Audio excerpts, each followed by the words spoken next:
kur sheshi mbetet vetëm jehon. Protesta midis retorikës dhe vakumit të përfaqësimit. Në dekadat e fundit, peizazhi politik global është dëshmitar i një paradoksi të madh.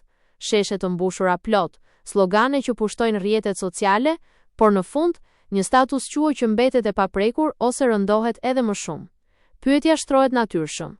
Çfarë ndodh kur një protest prodhon retorik dhe slogane, por dështon të gjej ose të krijojë një alternativë si lëvizje, si ide dhe si figura të reja politike? Deri ku mund të shkojë një revolt që nuk kthehet në shpresë përfaqësimi? Për t'ju përgjigjur kësaj, duhet të shohim përtej entuziazmit të momentit dhe të analizojmë mekanizmat e pushtetit përmes thonjzave të mendimtarëve më të lartë të sociologjisë dhe shkencave politike. 1. Kur slogani zëvendëson iden. Epoka e protestës pa alternativë, slogani është një armë e fuqishme për të mobilizuar, por është i pamjaftueshëm për të ndërtuar. Sociologu i njohur polak Zygmunt Bauman, në teorinë e tij mbi modernitetin likuid, Room, i cilësonte protestat moderne si protestat të tipit shkreps. Ato ndizen shpejt, bëjnë dritë të fortë, por fikohen po aq shpejt pa lënë pas asnjë strukturë solide. Bauman argumenton se retorika e sheshit shpesh shërben si një pastrim emocional kolektiv.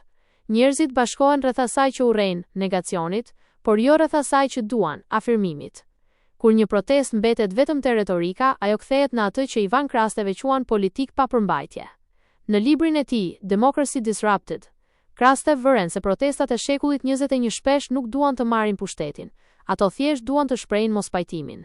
Pa një ideologji të qartë, apo një platformë të strukturuar, slogani mbetet thjesht një zhurmë estetike që pushteti aktual mëson ta menaxhojë apo edhe ta injorojë.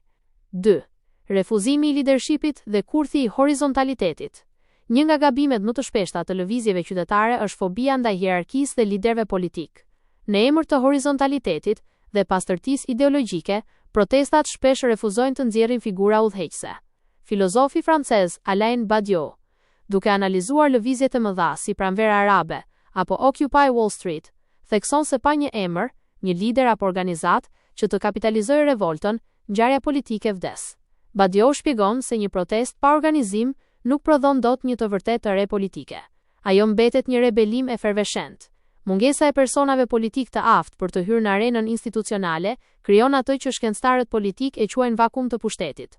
Dhe siç na kujton ligji i vjetër i politikës, pushteti nuk e duron vakumin. Nëse lëvizja nuk prodhon elita të reja, elitat e vjetra do të riciklohen ose forca më oportuniste, shpesh populiste ekstremiste, do të vinë dhe do të vjedhin kauzën për interesat e tyre. 3. Deri ku mund të shkojë një protestë që nuk kthehet në shpresë? Nëse një protestë nuk arrin të përkthehet në një alternativë institucionale dhe shpresë përfaqësimi, trajektoria e saj kalon pashmangshmërisht nëpër 3 faza kritike. A. Cinizmi dhe apatia kolektive. Kur qytetarët dalin në shesh, shpenzojnë energji, besim dhe guxim, por nuk shohin asnjë ndryshim konkret apo alternativë reale, ndodh ajo që politologu Francis Fukuyama e quan rënja e besimit institucional. Protesta pa produkt prodhon zhgënjim masiv. Njerëzit fillojnë të besojnë se asgjë nuk ndryshon dhe bien në një apati më të thellë se ajo fillestare. Ky është momenti kur shoqëria dorëzohet përballë autoritarizmit ose keqeverisjes. B. Radikalizimi pa objektiv. Revolta e dhunshme. Kur kanalet e përfaqësimit politik mbyllen dhe protesta paqësore me slogane nuk prodhon asgjë, një pjesë e lëvizjes mund të rrëshqasë drejt dhunës. Filozofi Walter Benjamin në esen e tij Kritik mbi dhunën, dallon dhunën që krijon të drejtë ligj dhe dhunën që thjesht shkatëron. Një protestë pa alternativë politike përfundon në dhunë thjesht destruktive, shkatërim pa qëllim, që i jep shtetit pretekstin perfekt për të përdorur forcën e ligjshme dhe për të shtypur çdo lloj opozitarizmi. C. Instrumentalizimi nga autokratët. Mendimtarë si Daron Acemoglu dhe James A. Robinson në veprat e tyre mbi institucionet theksojnë se ndryshimi real ndodh vetëm kur institucionet bëhen gjithëpërfshirëse. Një protestë që slogopon por nuk ndërton institucione ose lëvizje politike kthehet në një ventil shkarkimi për autokratët. Regjimet hibride shpesh i lejojnë protestat e tilla me qëllim që të tregojnë një fasadë demokratike, duke ditur mirë se pa një alternativë elektorale dhe pa lider, pushteti i tyre nuk rrezikohet. Përfundime. Në analizën e fundit, protesta është forma fillestare e zgjimit politik, por nuk mund të jetë stacioni i fundit. Retorika dhe slogani janë karburanti, por lëvizja, idetë dhe personat politik janë automjeti që bën përpara.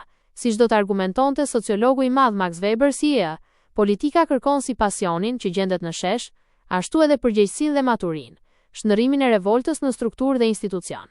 Një protestë që nuk guxon të bëhet alternativë, që nuk prodhon dot shpresë përfaqësimi, është e dënuar të shkojë deri në kufijtë e zhgënjimit të vet. Ajo mund të shkon muret e pushtetit për një moment, por pa ndërtuar një shtëpi të re politike, thjesht do t'i lihet kohës të restaurojë muret e vjetra.